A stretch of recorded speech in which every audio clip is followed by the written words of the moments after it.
Esse governo está desaplaudido, desacreditado e enfraquecido, vendo a chance de uma vitória eleitoral em 2026 cada vez mais distante. A situação aqui é a seguinte. E a notícia da vez é que dessa vez azedou de vez para Lula, pois o comentarista político Caio Coppola, em uma de suas participações em comentários políticos, rasgou o verbo, jogou as cartas na mesa e deixou claro que o governo Lula está em ruínas, que a qualquer momento pode cair, deixando nítido que é impossível uma reeleição desse desgoverno.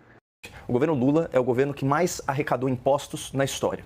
É o governo com a moeda mais desvalorizada entre as grandes economias em 2024. É o governo responsável pelo maior rombo fiscal que se tem notícia e pelo maior déficit já registrado nas empresas estatais. E agora, o governo Lula alcança mais essa marca histórica para sua coleção de maus resultados, como foi dito no enunciado. Pela primeira vez, o índice de reprovação do governo supera a sua aprovação, diga-se de passagem. E também, pela primeira vez, o percentual de pessoas que avalia positivamente o governo já é menor que o percentual de eleitores que reelegeu Lula e que reconduziu o PT à cena do crime, para usar aquela expressão consagrada do próprio vice-presidente da República.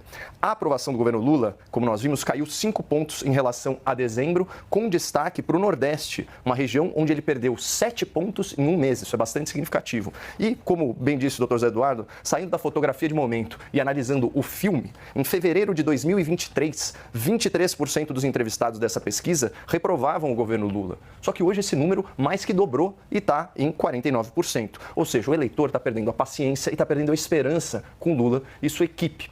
Os entrevistados aqui pelo Instituto Quest responderam espontaneamente quais as principais pautas negativas para o governo. São elas: regulação do PIX, aquela tentativa mal sucedida do governo de aumentar a fiscalização sobre as transações via PIX, que muitos viram como uma medida para potencialmente aumentar ainda mais a arrecadação do governo. Também o descumprimento de promessas e aumento de impostos. É um governo que descumpre promessas de campanha e de governo à torto e à direito, começando pela nomeação de 2 amigos e 2 companheiros do senhor Lula para o STF, coisa que ele garantiu em rede nacional que não faria. Da mesma forma, o Lula não manteve a isenção para aquelas companhias internacionais, instituindo a chamada taxa da blusinha. O Lula ainda não isentou do pagamento de imposto de renda as pessoas com receitas até R$5.000 mensais. O Lula prometeu também que lutaria pela democracia, mas defendeu o quanto pôde a ditadura de Nicolás Maduro na Venezuela. E o Lula não quebrou o sigilo dos gastos exorbitantes da sua própria presidência. E pior, aumentou o segredo, aumentou o mistério sobre as aquisições realizadas pelo seu próprio governo.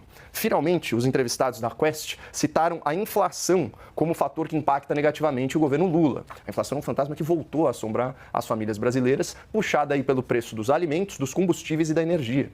O escolhido do Lula para o Banco Central está liderando uma campanha agressiva de aumento de juros para combater esse mal. A taxa Selic está em 12,25%, mas a previsão é que essa alíquota seja reajustada para cima ainda essa semana.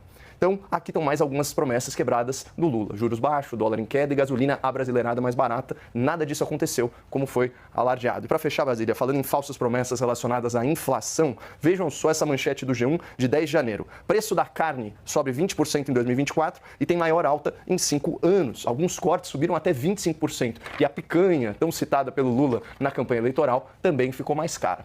Aí, não tem amigo, não tem companheiro, seja no IBGE, seja no STF, que consiga dar aquele jeitinho. Não adianta manipular a estatística, não adianta censurar a rede social, não adianta fingir golpe, nem perseguir a oposição política. Quando a coisa dói no bolso e insulta demais a inteligência do eleitorado, a resposta nas urnas é inescapável.